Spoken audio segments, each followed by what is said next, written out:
또 우리가 이제 미국의 설교를 얘기하면서 빼놓을 수 없는 부분 중에 하나가 흑인들의 설교입니다. 물론 미국의 기독교는 오랫동안 백인들 중심으로 해왔고, 백인들 안에서도 탁월한 설교자들이 많이 있지만, 이 서아프리카에서 흑인 노예로 끌려왔던 그 아프리카 출신의 미국인들, 그러니까 아프리칸 아메리칸이라고 하는 이 흑인들은 좀 종교적으로 특별한 게 있는 것 같습니다. 물론 운동도 엄청나게 흑인들이 잘해서 그런 육체적인 능력도 탁월하지만 노래도 엄청나게 잘 부르잖아요. 그들이 근데 그 소울이라고 하는 거, 이게 뭐 정말 나중에 재즈라든가 블루스라든가 이런 거 보면 흑인들의 음악이 굉장한데요. 이 사람들이 노래도 되게 잘하는데 연설도 무지무지 잘합니다. 그러니까 미국의 유명한 우리가 제일 잘 아는 마르틴 루터 킹 같은 사람들, 흑인들이잖아요. 흑인들은 특별히 어떤 뭐 설교에 타고난 재질이 있는 것 같은데, 흑인들이 특별히 미국에서 그 노예로 살던 시절에 백인 노예주들이 흑인들에게 복음을 이제 전했습니다. 그거는 이제 이 사람들이 노예로서 자신의 삶을 충실하게 잘 살 수 있도록 이렇게 잘 다독거리는 그런 맥락에서 기독교 신앙이 되게 중요하다고 생각이 들었기 때문이죠. 그래서 아무튼 그 초창기부터 흑인들이 기독교인들이 됐습니다. 그러나 그들이 글도 가리키지 않고 노동자들로서 아주 가혹하게 그들의 노동력을 착취했는데, 그런 흑인들의 삶 안에서, 고통받는 삶 안에서 그들의 신앙이, 기독교 신앙이 매우 중요해지기 시작을 했고, 그 신앙을 이끌어가는 목사님들의 역할, 흑인 목사들의 역할이 점차적으로 중요해지게 됩니다. 물론 초반에는 다 흑인들이 백인 교회에 다녔습니다. 그러나 조금 지나고 나서 흑인들이 자체적으로 교회를 세우기 시작을 했고, 나중에 노예가 해방되고 나서는 당연히 기존에 백인들 안에 있던 교회들 전부 다 빠져나와서 자신들의 교단과 교회를 세우기 시작했습니다. 물론 나중에는 다시 흑과 백이 함께 다니는 그런 인종통합교회들이 생겨나기도 했습니다만, 적어도 그 노예가 해방되고 난 전후로 해서 흑인들은 자신들만의 예배를 드리고 싶고 했고, 그러면서 이제 그때 흑인들의 사회 안에서 이제 그 흑인 목사들, 이 사람들이 흑인들의 삶 전체 지도자 역할들을 하게 됐습니다.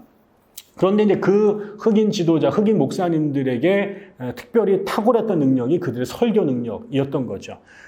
당연히 그래서 이 사람들은 그 목사님들이 그 교회에서 예배드릴 뿐만 아니라 그 흑인 공동체 전체를 끌고 나가는, 우리로 말하면 새마을 지도자, 마을 이장 같은 역할들도 하게 됐고, 특별히 이 사람들이 그 노예로서 겪었던 비참한 삶 속에서 이 고난을 견디고 살아남기 위해서 그들의 이 현실의 문제를 성경적으로 해석을 해줘야 되고 의미를 부여해 줘야 됐죠.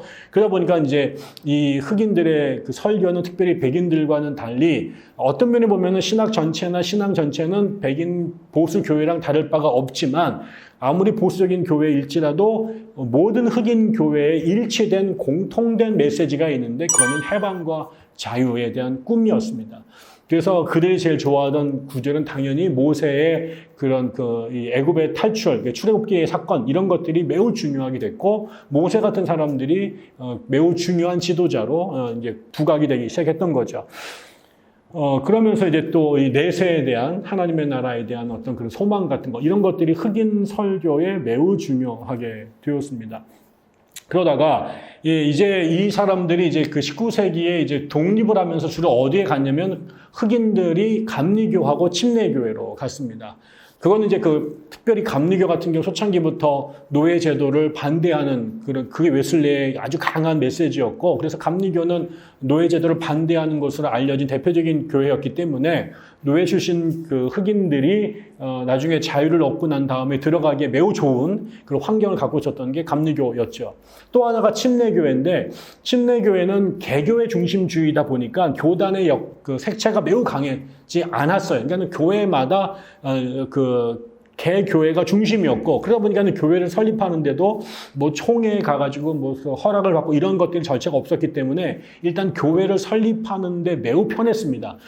또 거기다 목회자들에 대한 어떤 그런 자격 조건도 성령세를 받고 예수 믿고 글을 읽을 수 있으면 목사로서 이제 쉽게 안수를 받을 수 있었기 때문에, 장로교회는 회중교회처럼 무슨 뭐 명문대학을 나오고 복잡한 과정을 통해서 목사 안수를 받지 않았거든요. 그러다 보니까 19세기 중반에 그 독립 이후에 노예가 해방되고 나서 뭐 이런 시간을 지나오면서 흑인들은 주로 감리교회와 침례교회에 들어가서 교회를 개척하기 시작을 했습니다.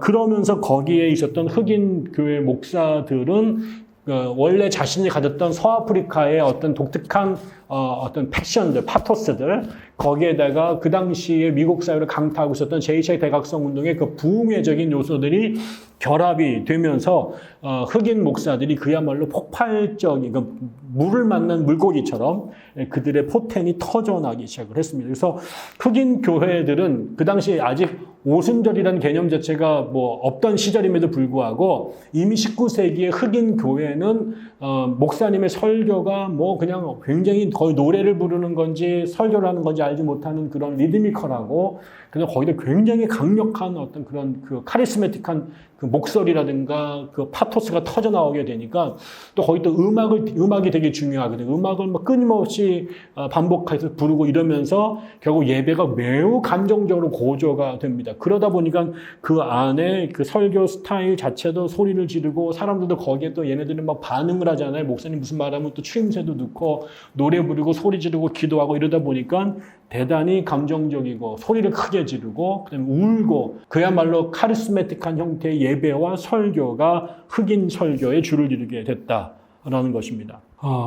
그래서 이런 것들은 우리가 이제 대표적으로 상징하는 사람을 한 명 뽑는다면 당연히 이제 20세기에 우리가 나중에 또 한번 다루겠습니다만 마르틴 루터 킹 주니어 목사죠. 이 사람 침례교 목사입니다. 그리고 이 사람은 그 흑인 인권 운동에 그 당시 이제 공공버스에 흑인들이 이제 차별돼서 앉는 이런 것들에 이제 그 흑인들이 폭발을 하면서 이 일종의 그 공공버스 보이콧 운동이 벌어졌을 때 이거를 이제 자기가 이제 그 책임을 떠맡으면서 인권운동에 흑인 인권운동에 뛰어들게 됐는데 그의 메시지가 결국은 흑인들의 억압을 이제 떨쳐내고 자유와 그다음에 그 인권을 존중받는 사회를 만드는 그런 매우 사회학적인 메시지를 던졌지만 여러분이 그 사람의 그 유명한 I have dream이라고 하는 설교를 들어보면 정말 리드미컬하고 노래를 부르는 건지 설교하는 것인지 알아들지 않을 만큼 굉장히 아름답고 그다음에 울림이 있는 그런 설교들을 이제 하지 않습니까? 그런 걸 우리가 볼 수가 있겠죠.